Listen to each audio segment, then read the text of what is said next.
برادران ملت اسلامی، السلام علیکم ورحمۃ اللہ وبرکاتہ۔ الحمد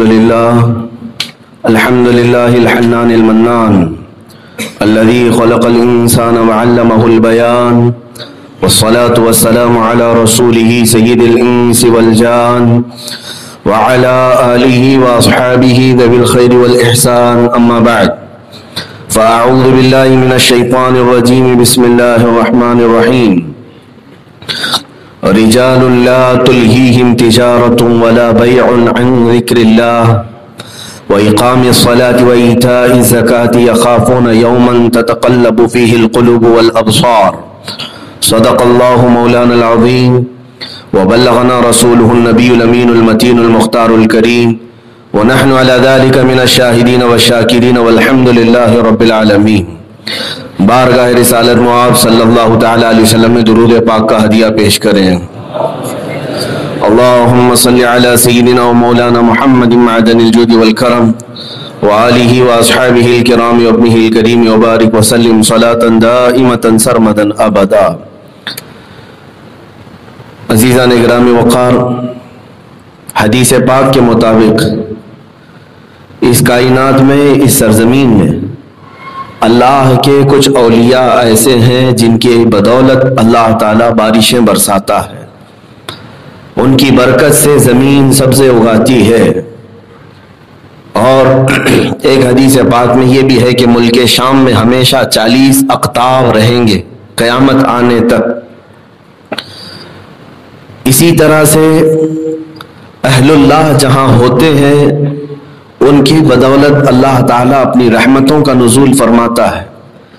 آپ اسی سے اندازہ کر لیں کہ حدیث میں یہ ہے، عند ذکر الصالحین تنزل الرحمہ، جب اللہ والوں کا ذکر کرتے رہو گے، جس وقت تم اللہ کے اولیاء کا تذکرہ کرو گے، تنزل الرحمہ، حدیث میں ہے کہ اسی وقت رحمت اترتی ہے۔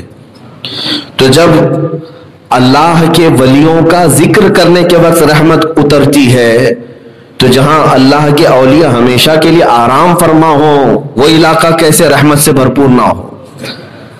بہت سارے لوگ اپنے جرائم کے باوجود بچ جاتے ہیں، یہ ان کی رحمت ہوتی ہے۔ ممبئی عظمیٰ، ممبئی کو یہ سعادت حاصل ہے کہ وقت کے ایک مشہور و معروف جلیل القدر قطب حضرت سیدنا مخدوم فقی علی مہائمی رضی اللہ تعالیٰ عنہ اس کی دھرتی پر آرام فرما ہے، اور اکثر لوگ ان کی سیرت طیبہ کے گوشوں سے ناواقف رہے۔ ممبئی کی دوڑ دھوپ اور ممبئی کے کام کاج اور یہاں کی حرکتیں ایسی ہیں کہ لوگوں کو اپنے اسلاف پڑھنے کا موقع ہی نہیں ملا، اور چند رہ بھی گئے ہیں تو مزار پاک پر چادر اور گل پوشی کے علاوہ کچھ زیادہ نہیں کر پائے۔ فقی علی مہائمی رضی اللہ تعالیٰ ایک ایسے مائع ناز عالم دین کا بھی نام ہے۔ میں سمجھتا ہوں اگر یہ کہوں تو مبالغہ نہ ہوگا، مخدوم فقی علی مہائمی کی ذات شریعت اور طریقت کا سنگم تھی۔ پہلی بات تو یہ سمجھ کر کے چلے کہ اللہ کسی جاہل کو ولایت دیتا ہی نہیں، کوئی جاہل اللہ کا ولی نہیں ہوتا۔ سب سے پہلی بات یہ ہے، فرمایا گیا ہے ما کان من ولی اللہ جاہلا ولو کان لعلمہ اللہ اولا، اللہ کا کوئی ولی جاہل نہیں ہوتا، بغیر پڑھا لکھا نہیں ہوتا، اور اگر وہ کسی سے پڑھا نہیں ہے تو سب سے پہلے اللہ اس کی تعلیم کا انتظام فرماتا ہے، پھر ولایت ملتی ہے۔ یہاں سے یہ بات سمجھ میں آ گئی کہ جاہل اگر اپنے آپ کو ولی کہہ دے دوسروں کے سامنے تو سب سے پہلی چیز آپ یہ سمجھ لے کہ جس کو شریعت کا علم نہیں ملا اسے ولایت تو نہیں مل سکے گی۔ ولایت بہت دور کی بات ہے میرے عزیزو۔ فقط عابد جو ہے عبادت کر کے بغیر علم کے، اگر وہ یہ سمجھے کہ مجھے ولایت مل جائے گی، یہ غلط خیالی ہے اس کی، خام خیالی۔ میں آج ان کی زندگی پاک کی مختصر گوشے آپ کے سامنے رکھوں، اس لیے کہ ہمارے اوپر یہ قرض ہے ممبئی میں رہتے ہوئے، اور بلکہ میں سمجھتا ہوں ممبئی کے سارے مسلمانوں پر فرض ہے کہ آپ کی سیرت طیبہ کو وہ پڑھیں اور ان کے نقوش پاک کی پیروی کریں۔ میں نے آیت اسی لیے شروع میں تلاوت کی کہ اللہ تعالیٰ فرماتا ہے کچھ ایسے مرد ہیں جن کو دنیا کی تجارت غافل نہیں کرتی اللہ کے ذکر سے، دنیا کے لین دین، دنیا کے جھمیلے انہیں غافل نہیں کر پاتے۔ کس چیز سے؟ عن ذکر اللہ، اللہ کے ذکر سے اور نماز اور زکوٰۃ کو پورا کرنے سے۔ اور وہ اللہ والے لوگ ایسے ہیں جو قیامت کے دن کے متعلق خوف بھی رکھتے ہیں۔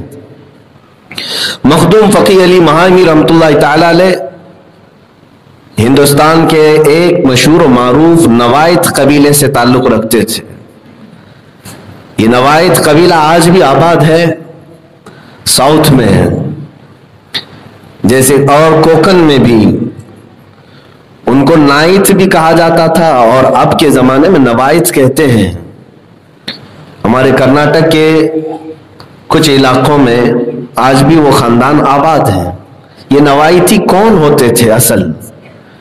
تو ان کی تاریخ میں بڑے بڑے فقہائے کرام اور تاریخ نگاروں نے کتابوں میں باضابطہ ان کے خاندان کو لکھا بھی ہے کہ حجاج بن یوسف کے زمانے میں مدینہ طیبہ سے نکل کر کے ایک جماعت ہند آئی۔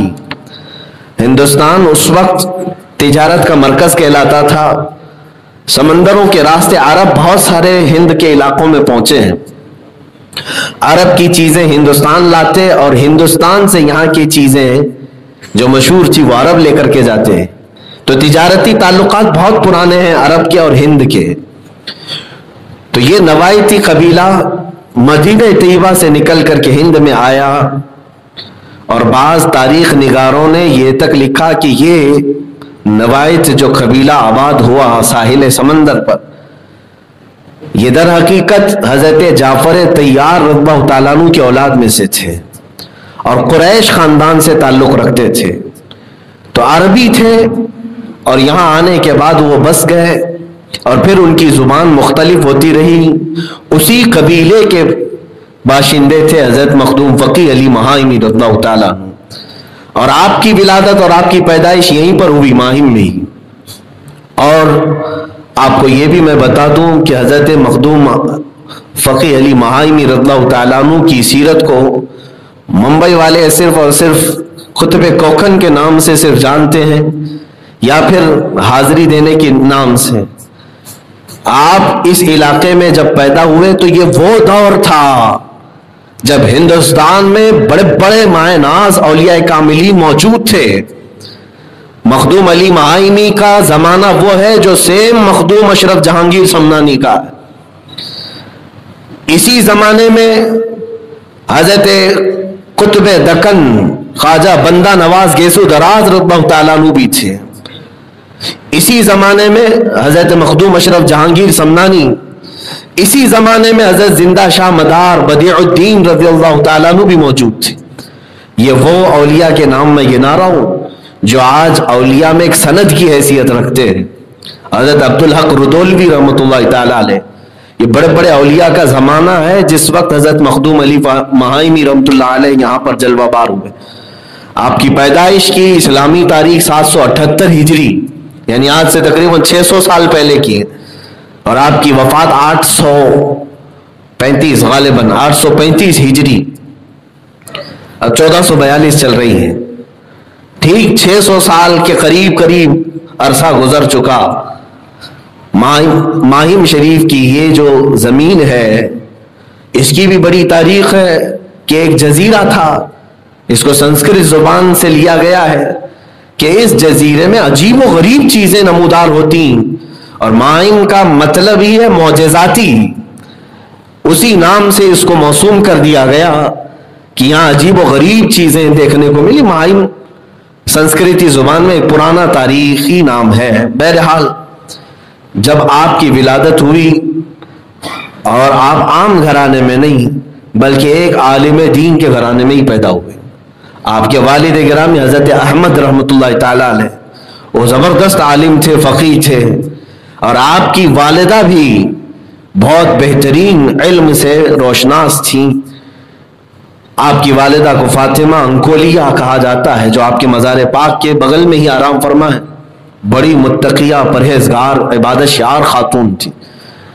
حضرت مخدوم کی تربیت بھی انہوں نے علمی گھرانے میں کی اور علم کے ساتھ کی.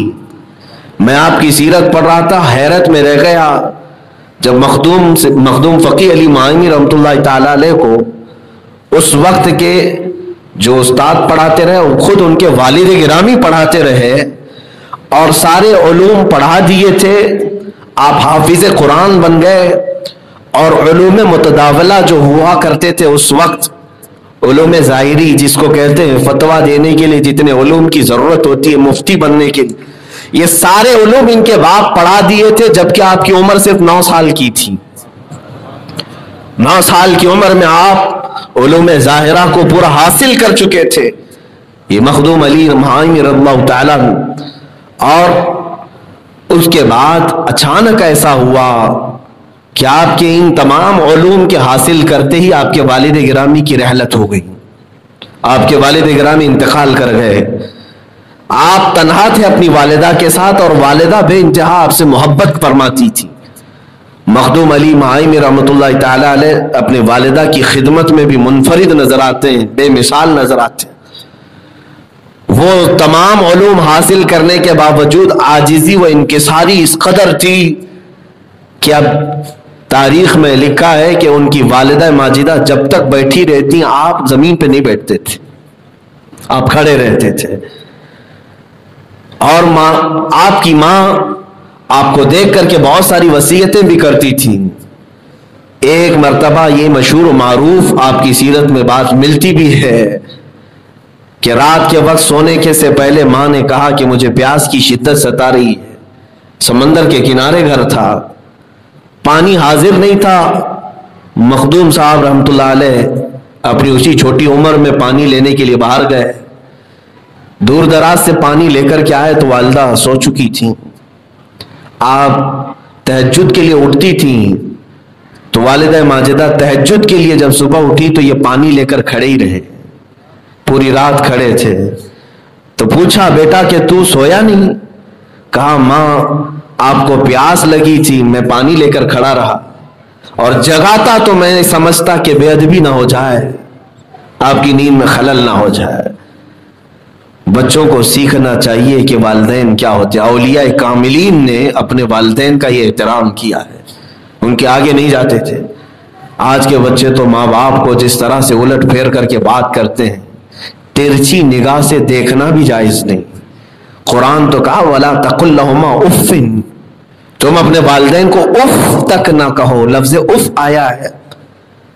کیا وہ بچے جانتے ہیں جو اپنی ماں کو یا اپنے باپ کو گالیوں سے بات کرتے ہیں، تو تڑاق سے بات کرتے ہیں؟ تمہیں معلوم ہے تمہاری ہزاروں نمازیں ضائع ہو جائیں گی، تمہاری ہزاروں عبادتیں خاک ہو جائیں گی. حتیٰ کہ بزرگوں نے لکھا ہے کہ جو والدین کا نافرمان ہوتا ہے اسے موت کے وقت زبان پر کلمہ بھی نہیں آتا، وہ کلمہ نہیں پڑھ سکے گا. ڈرو. قرآن پاک میں اللہ نے اپنے بات حسن سلوک کرنے کا جو حکم دیا ہے وہ سب سے پہلے والدین کا. پڑھو کئی جگہ پر قرآن میں وَقَضَىٰ رَبُّكَ أَلَّا تَعْبُدُوا إِلَّا إِيَّاهُ، تمہارے رب نے یہ حکم دیا ہے کہ اس کے ساتھ کسی اور کو شریک نہ کرو، صرف اس کی عبادت کرو، اللہ کی عبادت کرو. اس کے بعد فوراً وَبِالْوَالِدَيْنِ إِحْسَانًا، اللہ فرماتا ہے اس کے بعد والدین کے ساتھ اچھا سلوک کرو. رب نے اپنی عبادت کے بعد والدین کے ساتھ اچھا سلوک کرنے کا ذکر فرمایا، حکم فرمایا. کوئی تو بات ہوگی اس میں اہمیت ہے یا نہیں ہے؟ میرے عزیزو، یہ بھی بات ہم نے دیکھی جنہوں نے خدمت کی ہے اپنے والدین کی، دنیا میں بھی اللہ نے انہیں سرخرو رکھا ہے. بلکہ بعض احادیث اور روایات یہ بتاتی ہیں اللہ تبارک و تعالیٰ نے والدین کے خدمتکاروں کو انبیاء کے ساتھ جنت عطا فرمائی. جنت میں ان کو نبیوں کا پڑوس بنایا ہے. انسان ہے والدین جو بھی ہیں، لیکن تمہاری بڑی آزمائش ہے، وہ دیکھا جائے گا تمہیں. والدین اللہ تعالیٰ لے کر کے بھی آزماتا ہے اور تمہارے ساتھ رکھ کر کے بھی آزماتا ہے. اور ایک بات یہ بھی یاد رکھ لینا، جوانی میں ہر کوئی والدین کی خدمت کر لیتا ہے جب ماں باپ جوان ہوتے ہیں، اپنے ہاتھ سے کھا پی رہے ہوتے ہیں۔ جس وقت والدین بوڑھے ہو گئے، قرآن میں یہی کہا اما یبلغن عندک الکبر احدہما او کلاہما، ان دونوں میں سے کوئی ایک بڑھاپے کو پہنچ جائے یا دونوں بوڑھے ہو جائیں، تب اللہ فرماتا ہے کہ تم آپ جھڑک کر بات نہیں کرنا۔ جب تک وہ ٹھیک ٹھاک ہے، صحت مند ہے، بچے ڈر کر کے سیدھے سلامتی کے ساتھ ہی بات کرتے ہیں، لیکن جب وہ بوڑھے ہو جائیں تو بچے ان پر حکومت کرنے لگ جاتے ہیں، ان کے کھانسنے پر بھی تکلیف ہوتی ہے۔ میرے عزیزو، جس کی عاقبت برباد ہو اور جس کی آخرت تباہ ہے، وہ شخص ہے جو دنیا میں اپنے والدین کے ساتھ برا سلوک کرتا ہے۔ یہاں تک کہ میرے آقا نے فرمایا اگر مجھے معلوم ہو کہ کسی گھر میں والدین کا نافرمان رہتا ہے تو میں اس گھر کو آگ لگا دوں۔ اللہ کے نبی صلی اللہ تعالیٰ علیہ وسلم نے فرمایا، اس لیے کہ وہ جہنم کی آگ میں ویسے بھی جلے گا۔ بات ہے مخدوم فقیہ علی مائمی کی، اتنا ادب کرتے ہیں اپنی ماں سے، رات کو پانی مانگا تھا، صبح تک لے کر کھڑے رہے، پھر والدہ نے پوچھا کہ اتنی دیر کھڑے ہونے کی کیا ضرورت ہے، تم سو جاتے پانی رکھ کر کے۔ تو آپ کہتے ہیں، دیکھیں یہ لفظ پر میں توجہ دیتا ہوں، آپ کہتے ہیں کہ ماں میں خدمتگار بننا چاہتا ہوں تمہارا، میں خدمتگار بننا چاہتا ہوں تمہارا۔ ماں نے سر پر ہاتھ رکھ کر کے کہا بیٹا تو خادم نہیں مخدوم بنے گا۔ اور آج نام کے ساتھ ایسا جڑا ہوا ہے کہ اصل نام لوگوں کو معلوم نہیں، لیکن مخدوم ضرور معلوم ہے۔ ان کا اصل نام ہے علی بن احمد نام ہے، لیکن جانتے کون ہیں؟ علاء الدین آپ کا لقب ہے، علاء الدین بن احمد، لیکن اکثر لوگ مخدوم ماہمی سے ہی جانتے ہیں۔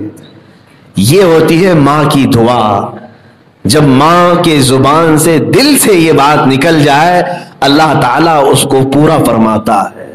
اسی طرح کی بات حضرت موسیٰ علیہ السلام کے زمانے میں ملتی ہے کہ آپ نے ایک دن اللہ تعالیٰ سے یہ سوال کیا کہ مولا مجھے یہ بتا کہ جنت میں میرا رفیق کون ہے، جنت میں میرا ہم نشین، میرے ساتھ رہنے والا کون ہے؟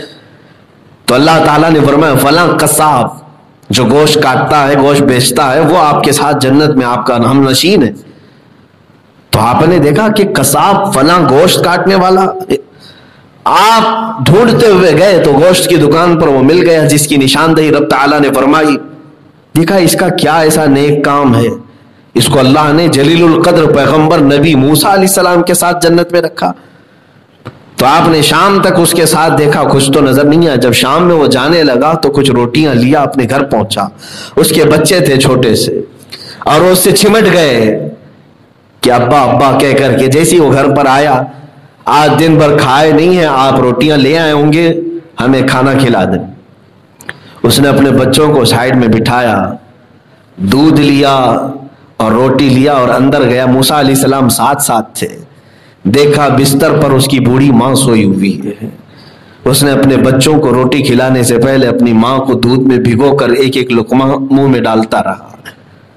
ماں ہر لقمے پر یہ کھاتی تھی، نابینا ہو چکی تھی، ہر لقمے پر ہاتھ یوں آسمان کی طرف اٹھاتی اور کہتی اے اللہ میرے بیٹے کو موسیٰ کے ساتھ جنت عطا کر، اے اللہ میرے بیٹے کو موسیٰ علیہ السلام کے ساتھ جنت میں رکھ۔ وہ ہر لقمے پر یہ دعا کرتی تھی۔ حضرت موسیٰ علیہ السلام اس گھر سے باہر آئے اور پھر فرمایا ہاں اس کی شاید دکان میں بیٹھنے والی کوئی نیکی تو نہیں ہے، لیکن بستر پر جو روٹی کا لقمہ کھلاتا ہے اور ماں جو اپنے دل سے کہتی ہے اللہ نے اسے دنیا میں ہی پورا کر دیا ہے۔ میرے عزیزو، مخدوم کو مخدوم کہا ان کی ماں نے، اور آج تک مخدوم ہے، اور ایسے مخدوم ہے کہ اپنے تو اپنے غیر بھی انہیں مخدوم ہی کے نام سے یاد کرتے ہیں۔ ہاں جہاں سارے لوگ اپنی خدمت کراتے ہیں، لیکن مخدوم علی مائمی رضی اللہ تعالیٰ عنہ کی بارگاہ میں ہم نے دیکھا ہے کہ ممبئی کی پولیس بھی وہاں پر سلامی کے لیے سب سے پہلے حاضر ہوتی ہے۔ یہ آپ کی فضیلت میں بات نہیں کر رہا ہوں کہ ان کی سلامی دینے سے آپ افضل ہو جائیں گے، ایسا نہیں ہے، بلکہ میں یہ کہنا چاہتا ہوں کہ اللہ تبارک و تعالیٰ نے اس دربار مخدوم کو پچھلے 600 سالوں سے مخدوم بنائے رکھا ہے۔ اللہ تعالیٰ کا جب بندہ ہو جاتا ہے اب میں آپ کو ایک اور دعا بتا دوں ان کی والدہ ماجدہ کی. ماں سے بہت کچھ حاصل کیا جا سکتا ہے، لیکن جن کی مائیں ویسی چلی گئیں تو میں سمجھتا ہوں کہ دنیا میں انہوں نے بہت بڑی چیز کھو دی ہے. جو چیز حاصل کر سکتے اپنی ماں سے وہ کر لو آج کے زمانے میں، آج کے دن میں. چاہے ماں اگر برتن ہی مانجتی ہو، ماں چاہے کسی بھی حالت میں رہتی ہو، لیکن ہے تو تمہاری ماں. اللہ کے نبی صلی اللہ تعالیٰ علیہ وسلم نے جب تمہارے لیے فرما دیا کہ تمہاری جنت تمہارے ماؤں کے قدموں کے نیچے ہے، تو سمجھ کیوں نہیں لیتے اس چیز کو؟ حاصل کر سکتے ہو بہت ساری چیزیں. کون ماں اپنے بچوں کو دعا نہیں کرتی ہے؟ سب دعائیں کرتی ہیں، سب مصلی بچھاتی دعا کرتی رہتی ہے، لیکن یہ دعائیں اور ہیں. لیکن کسی وقت ایسا ہوتا ہے کہ جب وہ زبان تو اس کی خاموش رہتی ہے، دل سے وہ اپنے بیٹے کے لیے اس قدر اللہ کی بارگاہ میں وارفتہ ہو جاتی ہے دعا کے طور پر. اسی لمحے اللہ تعالیٰ اس کی دعا اپنے اس کے بیٹے کے حق میں قبول کر لیتا ہے. دلوں کو خوش کرنا یہ بڑی دعا ہے. زبان سے کہلوا لینا، ویسے ہر ماں تو کہتی ہے میرا بیٹا سلامت رہے. دلوں کو خوش کر دینا یہ اصل دعا ہے. جب آپ کے والد گرامی کا انتقال ہوا تو آپ نے تعلیم کو ترک کر دیا. اب تعلیم کے لیے آگے جانا تھا. یہاں علاقے میں تعلیم کے وہ تمام انتظامات نہیں تھے، تو ماں سے اجازت لی کہ والدہ ماجدہ اجازت دے دیں تو میں آگے کی تعلیم اور علوم باطنی حاصل کروں، جس سے قلب طاہر ہوتا ہے، مزکا و مصفہ ہوتا ہے، میں باہر اولیاء کاملین کے دربار میں بیٹھوں. ماں نے کہا بیٹا مجھے تمہاری جدائی برداشت نہیں ہو سکے گی، میں تنہا ہوں، مجھے چھوڑ کر نہ جا. تو حضرت مخدوم نے اپنے سارے ارادے ترک کر دیے، کیونکہ انہیں شوق تھا اور لگن تھی آگے پڑھنے کی. لیکن ماں نے کہا میں جدائی برداشت نہیں کر پاؤں گی. آپ رک گئے. تو پھر مخدوم ماہی نے خود کہا اپنی ماں سے تو آپ بھی کچھ انتظام کر دیں میرے پڑھائی کا یہیں پہ. تو مسکرائی اور کہا اللہ مسبب الاسباب ہے، کوئی نہ کوئی سبب تیرا یہی پیدا کر دے گا کہ نہ تو مجھ سے دور ہو اور نہ تیری تعلیم چھوٹے. آپ سمندر کے کنارے گزر رہے تھے. تاریخ میں یہ بھی موجود ہے کہ ایک اونچے ٹیلے پر ایک بزرگ نظر آئے. آپ نے انہیں اپنی طرف بلایا اور کہا ادھر آ جاؤ بیٹا، تم باطنی علوم کے حصول کے لیے کہیں سفر کرنا چاہتے تھے؟ انہوں نے کہا ہاں، لیکن میری ماں نے مجھے اجازت نہیں دی. میں باطنی علوم کے لیے سمرقند، بخارا، بغداد اور دلی کا سفر کرنا چاہتا تھا. تو اس بزرگ نے کہا میں تجھے یہی پڑھا دیتا ہوں، وہ سارے مقامات اور سارے مراتب یہیں سے طے کراتا ہوں. مخدوم مائمی نے آپ سے پوچھا کہ آپ ہو کون، آئے کہاں سے ہو اور مجھے کہاں سے یہ تمام مقامات عطا کرو گے؟ انہوں نے کہا میں خضر علیہ السلام ہوں، میں اللہ کی طرف سے بھیجا گیا ہوں اور تیری ماں کی دعا ہے کہ یہی تیری تعلیم کا انتظام ہو، اس لیے میں خود یہاں آیا ہوں. یہ بات کسی پر ظاہر نہ کرنا، یہ راز میں رکھنا، اور جب تک یہ بات راز رہے گی میں روز یہاں اس وقت آؤں گا اور تجھے پڑھاتا رہوں گا. یہ سلسلہ چلتا رہا. آپ روزانہ سمندر کے کنارے اس وقت جاتے اور ایک خشک زمین ابھرتی، وہاں پر حضرت خضر سے آپ کی ملاقات ہوتی، پڑھتے. یہ سلسلہ تقریباً 7 سال تک جاری رہا، بعض میں 5 سال تک رہا. بہرحال ایک دن آپ کی ماں نے پوچھا کہ بیٹا اس معین وقت پہ تو جاتا کہاں ہے، کہاں جا کر کے تو آتا ہے؟ تو آپ کے پاس اب کوئی آپشن نہیں تھا. ماں سے آگے آپ کبھی بڑھتے نہیں تھے اور ماں کے خلاف بھی کچھ بات کرتے نہیں تھے. ادھر حضرت خضر نے فرمایا تھا یہ راز میں رکھنا، لیکن ماں کی محبت غالب آ گئی اس علم پر. کہا کہ ماں حضرت خضر آتے ہیں اور وہ مجھے پڑھاتے ہیں، اور اب تک میں نے اتنے مقامات حاصل کر لیے، مجھے باطنی علوم انہوں نے عطا کیے. ماں سجدہ شکر ادا کرتی ہے کہ اے اللہ تو نے میرے بیٹے کو میرے جلوں میں رکھ کر کے وہ مقامات عطا کیے، تیرا شکر ہے. لیکن اس کے بعد دوبارہ حضرت خضر ان کو نظر نہیں آئے. یہ یہاں تک کی تعلیم. میرے عزیزوں اس فقیہ کو دیکھیں، میں جب بھی نام ذکر کر رہا ہوں مخدوم فقیہ علی مہائمی کہہ رہا ہوں. فقیہ آپ کے لفظ کے ساتھ جڑا ہے. فقیہ کہتے ہیں جو علم فقہ کا بادشاہ ہو. صرف مفتی نہیں، ہزاروں مفتیوں کے بعد ایک فقیہ ہوتا ہے. آپ کا وہ درجہ تھا علم میں، اور آپ نے خود اپنی زندگی میں کتابیں لکھی، اتنی کتابیں کہ آج بھی تقریباً 21 یا 22 کتابیں آپ کی چھپی ہوئی ہیں، موجود ہیں. میں نے خود جامعہ ازہر مصر میں آپ کی لکھی ہوئی تفسیر دیکھی. پورے ورلڈ کی سب سے بڑی یونیورسٹی الازہر مصر میں عربی میں لکھی ہوئی تفسیر الرحمن پر آپ نے تقریر وغیرہ لکھی ہے. اور شیخ محی الدین ابن عربی کی فصوص الحکم کے متعلق بھی آپ نے کتاب لکھی ہے. اپنے زمانے کے یا معرکۃ الآراء بحث میں آپ نے حصہ لیا ہے.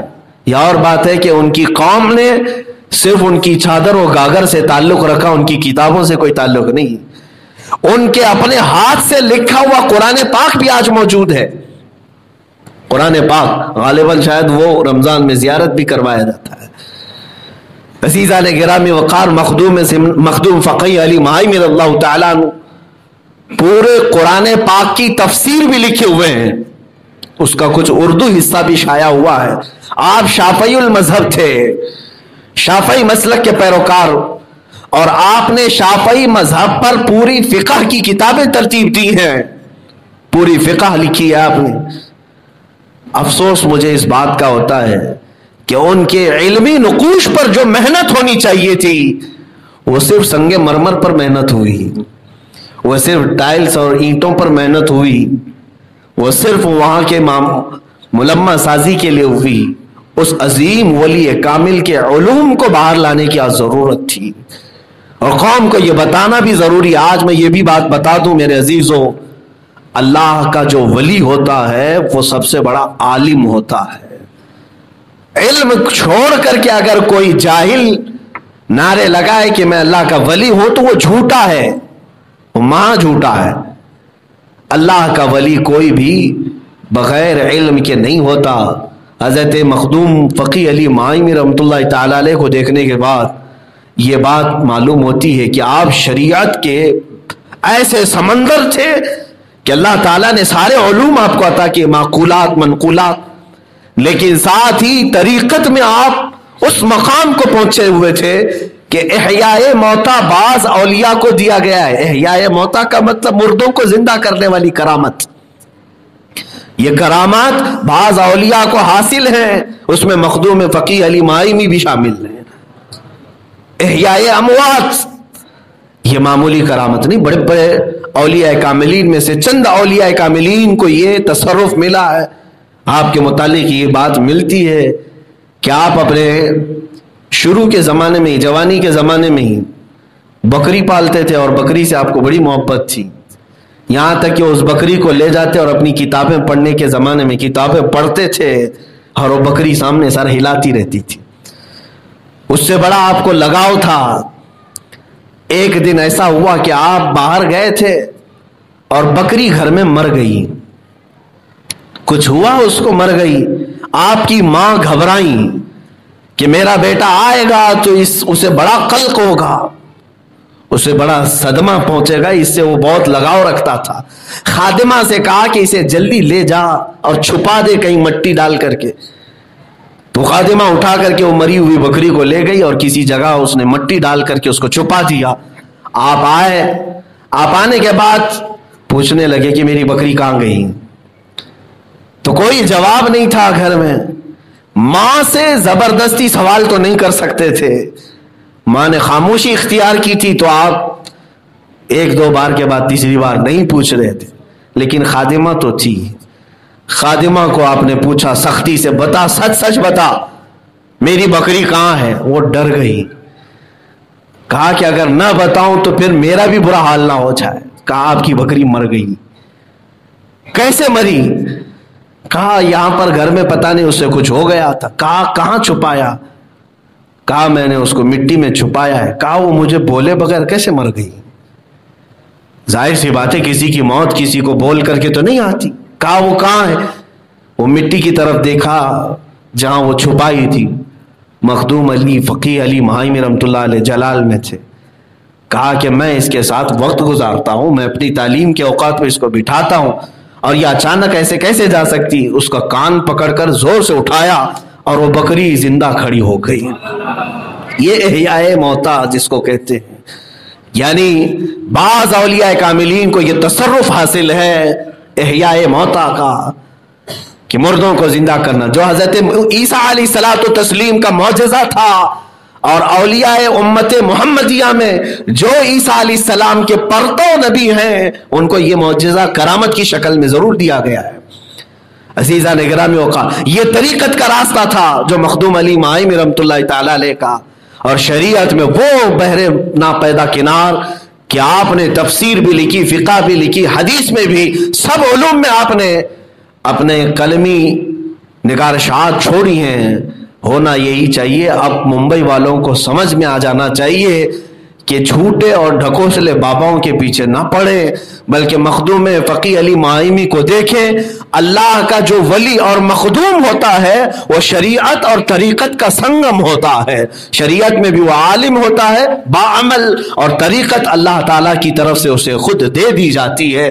اللہ ہمیں مخدوم فقی علی معایمی کی اس بارگاہ سے فیض عطا فرمائے۔ ممبئی میں جتنے لوگ ہیں مولا تعالیٰ ممبئی والوں کو محفوظ رکھے مخدوم فقی علی معایمی کی برکت سے اور ان کی وساطت سے اور ان کے وسیلے سے۔ مولا ہماری دعائیں قبول فرمائے، ہماری عبادتوں کو قبول فرمائے۔